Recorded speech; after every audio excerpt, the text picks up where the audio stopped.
बहुत समय पहले की बात है। नंदनवन जंगल में एक बहुत ही खूबसूरत बगीचा था। उस बगीचे में एक बेहद खूबसूरत तोता थी, जो पूरे जंगल के पक्षियों की रानी थी। जंगल के सारे पक्षी रानी चिड़िया का बहुत आदर करते थे, क्योंकि रानी चिड़िया कभी किसी को तकलीफ नहीं देती थी।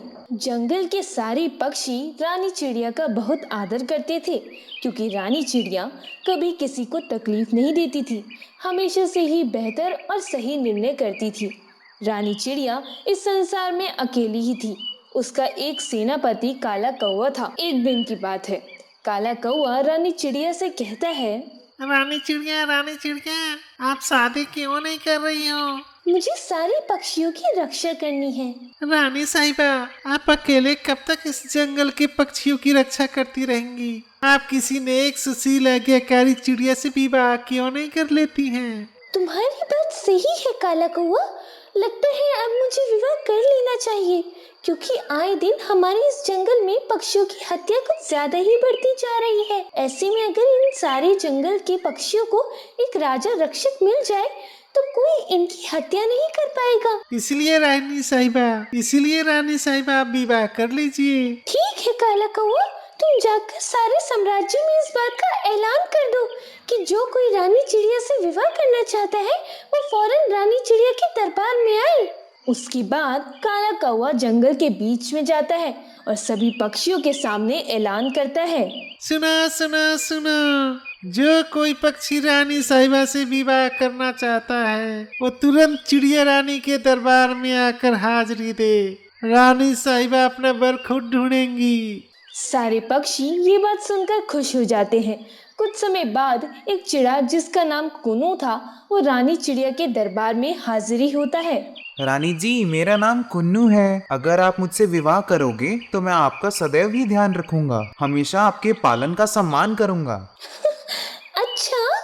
रानी चिड़िया कुनू की बात सुनकर बहुत खुश हो जाती है। रानी साहिबा, मैं आपके साथ साथ इस जंगल के हर पक्षी की रक्षा करूंगा, उनका सदैव ही ध्यान रखूंगा। इस राज्य पर कभी कोई आंच नहीं आने दूंगा। ये कुनू बातें तो बहुत अच्छी करता है, पर ये ईमानदार है भी या नहीं, ये कैसे पता चलेगा?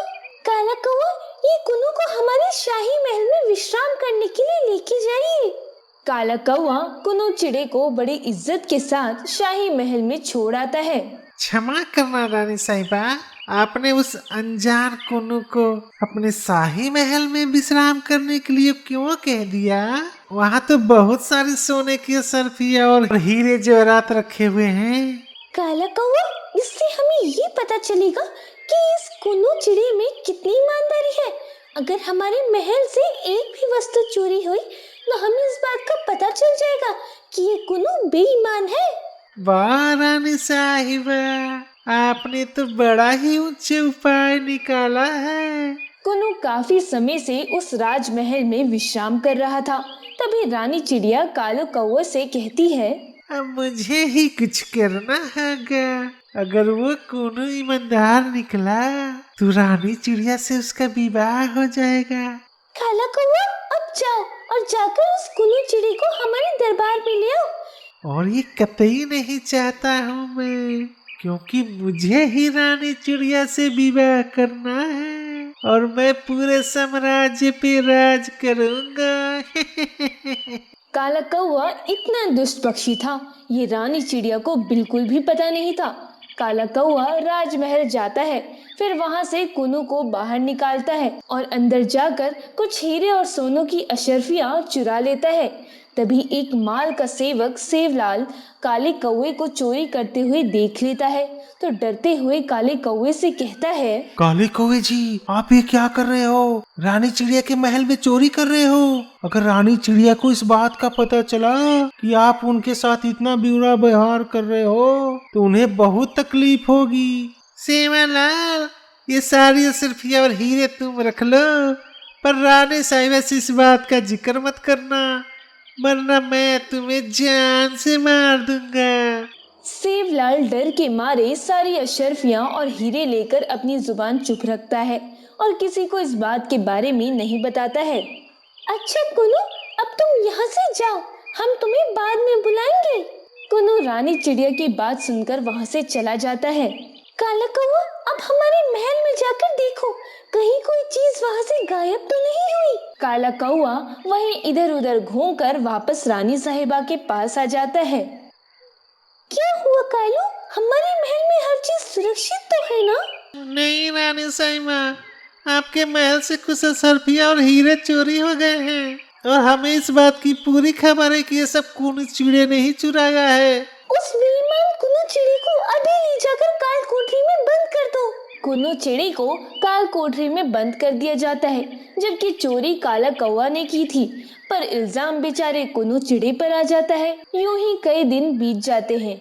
एक दिन की बात है, रानी चिड़िया काला कौवा से कहती है, कालू, अब हमारे इस साम्राज्य का क्या होगा? कौन इस साम्राज्य का रक्षक बनेगा? अब कौन मुझसे विवाह करेगा?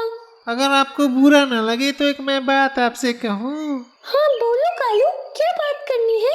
रानी साहिबा, मैं कई वर्षों से आपकी और आपके साम्राज्य की सेवा करते आ रहा हूँ।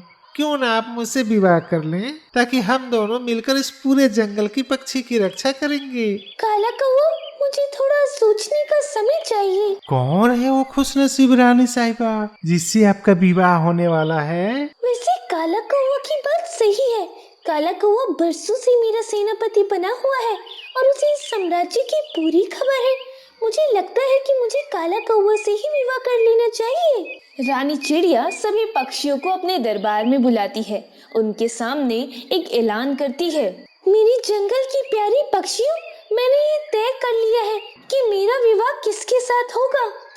कौन है वो खुशनसीब रानी साहिबा जिससे आपका विवाह होने वाला है? वो खुशनसीब पक्षी काला कौवा है। मैं काला कौवा से ही विवाह करना चाहती हूँ। जंगल के सारे पक्षी ये बात सुनकर हैरान हो जाते हैं। सारे पक्षी अचंभे में आ जाते हैं कि रानी चिड़िया अचानक कैसे काले कौवे से विवाह कर रही है। कल मेरा और काला कौवा का विवाह होगा हमारे इस राजमहल में। सारे पक्षी रानी चिड़िया के विवाह की तैयारी में लग जाते हैं। जब ये बातें सेवालाल को पता चलती हैं तो सोचने लगता है, अरे अरे, ये क्या हो रहा है? अगर उस बेईमान काले कौवे से रानी चिड़िया का विवाह हो गया तो हमारा सारा साम्राज्य खतरे में आ जाएगा। मुझे रानी चिड़िया को सारी बातें सच सच बतानी होगी। अगले दिन रानी चिड़िया और काला कौवा का विवाह होने लगता है। तभी वहाँ पर सेवालाल आ जाता है और रानी चिड़िया से कहने लगता है, रानी साहिबा, ये काला कौवे ने आपके साथ विश्वासघात किया है। कूनू चिड़िया एक बहुत ही नेक और ईमानदार चिड़िया है। उसने आपके महल से कोई चोरी नहीं की थी। ये क्या कह रहे हो सेवालाल? तुम काला कौवा पर इस तरह का आरोप नहीं लगा सकते। उसके बाद सेवालाल सारी बात विस्तार से रानी चिड़िया को बताता है। काला कौवा, तुमने मेरा भरोसा तोड़ा है, हमारे साथ विश्वासघात किया है। अब हम तुम्हें ऐसी सजा देंगे कि दोबारा हमारे साम्राज्य में इस तरह की हरकत कोई नहीं कर पाएगा। रानी चिड़िया काले कौवे को जेल में डलवा देती है और कुनु से विवाह करके खुद को और अपने साम्राज्य को बचा लेती है। इसी तरह कुनु की ईमानदारी सबके सामने आ गई और उसने रानी चिड़िया से विवाह कर लिया।